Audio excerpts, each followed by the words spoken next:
Bonjour à tous. Aujourd'hui, mise sous forme exponentielle pour les terminales maths experts. On est sur les complexes. C'est vraiment pour apprendre à faire ça de façon systématique. Je rappelle que la forme exponentielle, c'est la fameuse forme R, E, I, θ, avec R qui est le module. Ici, il sera strictement positif. Je rappelle que 0 n'a pas de forme exponentielle, puisque 0 n'a pas d'argument. Et donc, on n'a pas de E, I, θ.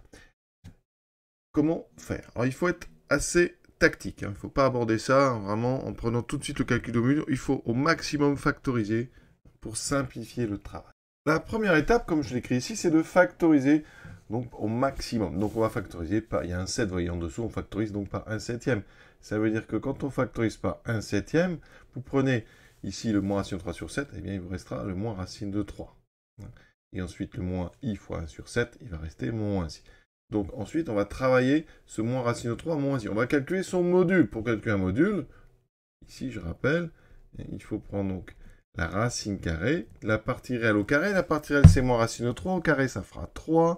La partie imaginaire c'est moins 1, attention ça n'est pas moins i, moins 1 au carré, ça fait 1, donc il reste racine de 4, il reste 2. Et donc on va refactoriser z2 une fois de plus par 2. Donc on avait ce 1 septième, on factorise par 2, et donc on aura 2 septièmes, et on aura racine de 3 sur 2, moins i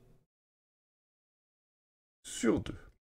Et maintenant, on regarde, on a ici, dans les parenthèses, un complexe très important, puisqu'on a fait le bon travail sur le module, c'est un EIθ. Il faut juste trouver un θ qui marche, donc on va chercher un réel θ, tel que son cosinus, c'est la partie réelle, donc moins racine de 3 sur 2, et son sinus, c'est la partie imaginaire, c'est-à-dire le moins 1,5. Je répète encore une fois, il n'y a pas le i à cet endroit-là. Il faut trouver, donc ici, un réel qui marche. Alors, tout d'abord, on va chercher dans quel cadran il se trouve. On sait qu'on est sur le cercle trigonométrique.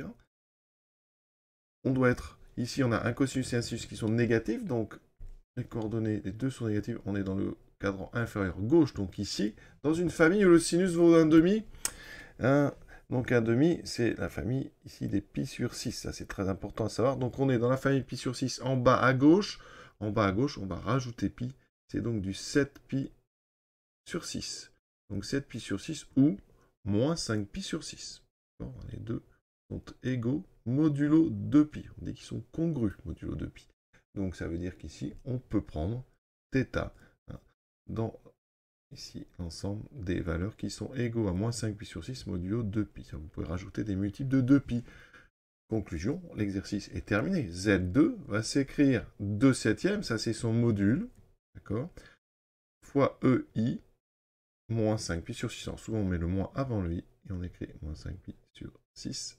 Et ça c'est une forme exponentielle, parce qu'on a ici un nombre strictement positif, et ici on a un EI θ. On peut répondre bien sûr aussi 2 septièmes fois EI 7 pi sur 6. Graphiquement, ici en rouge, j'ai fait le cercle trigonométrique, donc de rayon 1. En vert, un plus petit cercle de rayon 2 septièmes. Le point qui correspond à Z2, que je vais appeler M2, il est sur ce cercle vert. Ensuite, on a vu que le sinus était du moins 1,5. Ça veut dire que sur un cercle, pour le placer, il faut se mettre ici en bas, à la moitié ici du rayon. Voilà. Et aller ici, on a vu qu'on était à gauche, donc on va aller ici. Et on va se retrouver exactement là. D'accord? Si vous voulez être plus précis, il y a une autre façon de faire. Vous pouvez vous placer sur le grand cercle. Ici, vous mettre à la moitié.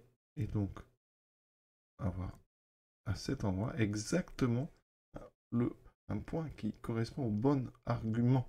C'est-à-dire que quand on trace ici la demi-droite qui relie ce point au centre, d'accord, je vais faire un petit peu mieux aussi. Voilà.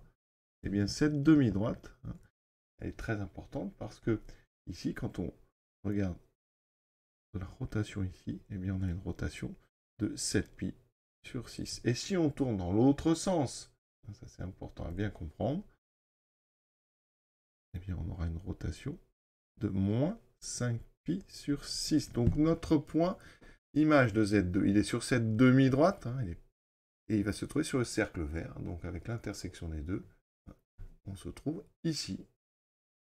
Ici, c'est le point qui correspond à Z2. Vous voyez, on a ici un module de 2 septièmes et un angle ici de moins 5 pi sur 6 ou de 7 pi sur 6 si vous tournez dans le sens anti-horaire. Voilà, exercice terminé.